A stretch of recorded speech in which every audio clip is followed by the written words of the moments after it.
হ্যাঁ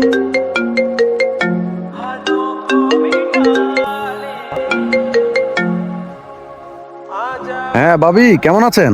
ভাই আমি ভালো নাই ভাই। কি হয়েছে? এত কান্নাকাটির আওয়াজ চারিদিকে, কি কোনো সমস্যা? আমার শাশুড়ি একটু আগে দুনিয়া ছেড়ে চলে গেছে। ইন্না লিল্লাহি ওয়া ইন্না ইলাইহি রাজিউন। ভাই আপনার ভাইরা আপনি খবরটা দিয়ে দেন, আমি সরাসরি কইতে পারবো না, ও অনেক ভাঙা পড়বো ভাই, আপনি একটু বুঝায় কয়ে নোরে। আচ্ছা ঠিক আছে ভাবি, আপনার টেনশন করিয়েন না, আমি ভাইয়াকে বলতেছি। সমস্যা না, আমি সামলে নেব ভাইয়াকে।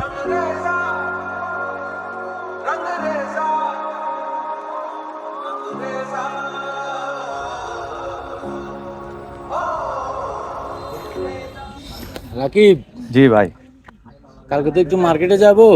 কেন ভাই? যে আমাকে বিদেশ পাঠানোর সময় আমার গয়নাগাটি বিক্রি করে তো আমাকে বিদেশ পাঠাইছে। হ্যাঁ ভাই।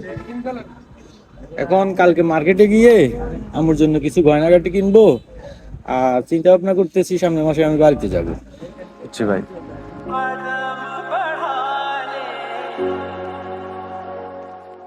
কি রে, রাকিবে দেখি কান্নাকাটি করে, কিছু হয়েছে নাকি ওর? ও তো এরকম কান্নাকাটি করার ছেলে না। কি রে, তুই এরকম কান্নাকাটি করতেছিস কেন? বাড়িতে কিছু হয়েছে নাকি? না ভাই, আসলে আমার বাড়িতে কিছু হয় নাই, আপনার বাড়িতে হয়েছে। আমার বাড়িতে মানে? কি হয়েছে আমার বাড়িতে? জানি না আপনি কিভাবে নেবেন, দুনিয়া থেকে তো একদিন সবাইকে চলে যেতে হবে।